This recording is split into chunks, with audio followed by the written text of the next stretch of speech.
Hello, and welcome to this week's episode of the Jockey podcast. I'm Marley, the co-host of the show, and I'm sitting here with the Jockey himself, Mr. Kenneth H. Fiddler.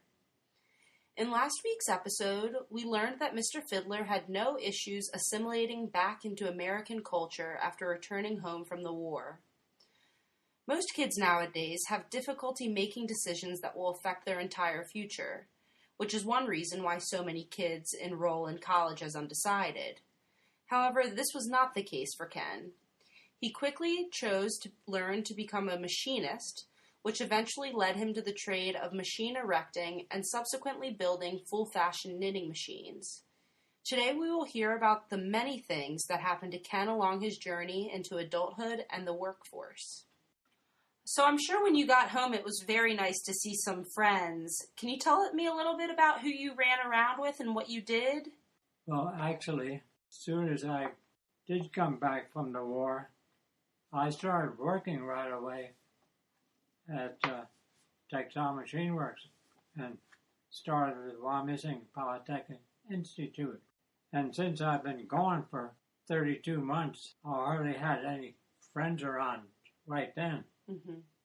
But as soon as I started in my trade, some of us, we all worked together and we became pretty good friends. During my time in textile, I made a lot of friends. I ran around with Ralph Hill, who lived on a farm in Ole. I also ran around with Felix Sabatoni. He lived about a block away from I lived on Schuylkill Avenue. There also was a Henry Samborski and Leonard Bush that lived in Penn Avenue and West Reading. And these five I worked together and we became pretty good friends. And did you guys go to a couple clubs around town together? Yeah, and some on Saturday nights we made the rounds at some of the clubs in Reading. And since Henry was Polish, he belonged to a Polish-American club and the Knights of Columbus. And Felix was Italian, and they had a nice Italian-American club. And Ralph and Felix had cars, and we had a great time together. I'm sure those were some good times. And coincidentally, the five of you went to Wyomissing Polytechnic Institute together. Yep. The five of us were all the same class in Wyomissing Polytechnic Institute. That's how we became such good friends. When we first started our class, it consisted of 23 students. Most of us were veterans, except for a few. One of those was an elderly gentleman who seemed to be going back to school because they had nothing else to do. Why not? The other fellows had been on the farm during the war. By the time graduation came around, there were only 6 of us left, including Ralph, Henry, Felix, Leonard, and me. Wow. Out of the 23. So, what happened to the people that dropped out? Well, sometimes they started over, but I don't think that happened too often. They probably just didn't make the grade. Yeah. But we realized if we wanted to do anything, we had to do a little studying. Did any sort of I know you can tell a joke or two, but were there any practical jokes that took place back in this time? Well, there was one that we found out pretty soon that at the end of the class, sometimes in the afternoon, some of the classes were down in the basement. They had planned that when most everybody left, they'd get to the newest guy and they'd say, we want to show you something down here in the basement. And then they had a big table set up. with I believe it was one of those metal trash cans. And he put that up on top of the table. And then everybody'd say, you gotta get in that, and we'll show you something. And so he would get in there. And when he's in there, if you reach up, you can't quite reach the ceiling. And then we say, okay, we'll see you tomorrow. And oh, boy. Everybody went home. Oh, boy. And that never happened to you, though. No, not me. You were a lucky one. Wow. Good thing for the night watchman that would come through. And I understand that you had a pretty cool teacher named Mr. Kilbaki. How did he grade the students? One of the students asked him one time, how did he grade these papers? And he said, well, when I get home, I take all those papers in one hand and I try to see how far I can throw them up the step. And then he checks them out, and the one that goes up the furthest gets the highest mark. Oh, boy. Well, then, by that point, you probably thought, I don't have to study anymore. It's all up to chance. Man, those are the good old days. Stuff like that you can't get away with anymore. Can you tell me about some of the skills you had to learn when you were studying your trade? Well, they had a big machine shop. It was, I think it was one of the biggest machine shops in the world. And they had a lot of different equipment. And we were supposed to learn how to run most of those. So every month we would get different machines to use, and we slowly learn how to use different ones. But also another thing that's very important is how to use the file. And the man that was in charge of all the apprentices, his name was Mr. Schwartz. And he'd have us come in every Saturday morning. And what we did, he'd give us each a metal square, but it wasn't quite square. It was about 6 inches square, but it wasn't really square. And gave everybody a file and a square. And then he showed us how to use the file. And then you would put the square on the block of metal and see if it actually was square. And then you check what the high or low sides, and maybe you even mark them so you knew which was the high sides. And then you'd start filing and working that down. But you had to do it even, so that any place when you check that side, it had to be square, not just here and there. And that was quite a lot of work till you really figured out. You had to learn how to hold a square and actually how to use it. And sometimes you'd even have a couple of different files that were coarse and smooth. And you had to figure out which ones to use and how to work that down. And get the high spots lowered down. And eventually he would come around and want to check. And it's supposed to be square all the way around. And he didn't get that done on one Saturday morning. Any other skills you learned? Well, a lot of machines we learned. Drill presses, milling machines, grinders, planers. That's a big machine. And all kinds of machines. And we had a chance to learn about all of them. We also learned about spot filing, which a couple of things had to fit together. You had to match them. And if it didn't fit right, Then they gave you some black stuff that you put on, and when you push it together, the high spots would show up, and then you'd follow them down and keep doing that until they fit perfectly together. All right. Also, we had scrapers that we used to use, and they were fairly long. You held it both hands, and the front of them were real sharp. And some of the things that you had to match up with other things, sometimes you'd scrape the high spots off that way.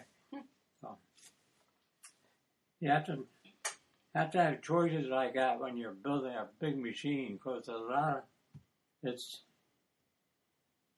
52 feet long, 16 ton, and makes 30 different stockings at one time. So there's a lot of, I think it was about 250,000 parts. And the machine itself cost what, $32,000, but said it would pay for itself in a year? That's right. Wow.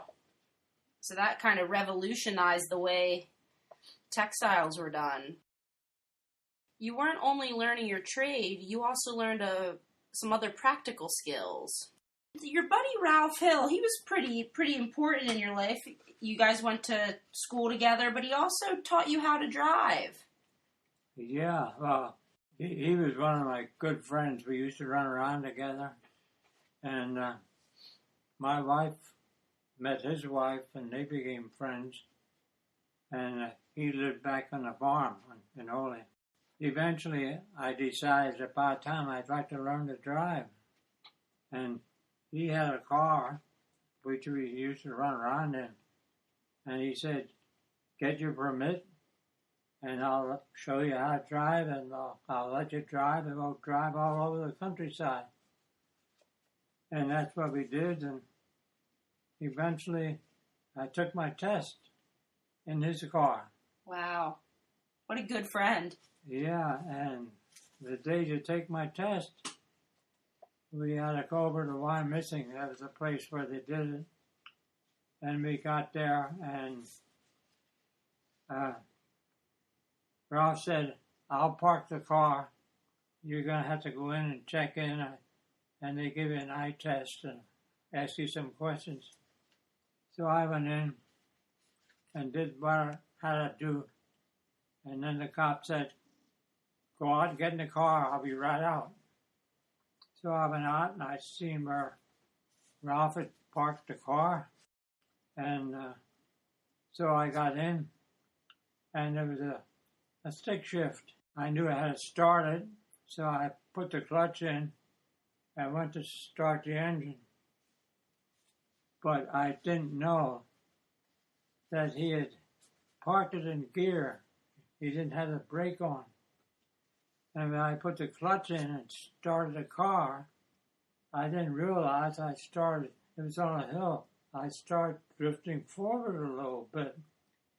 And next thing you knew, there was a car in front of me. I went, boom.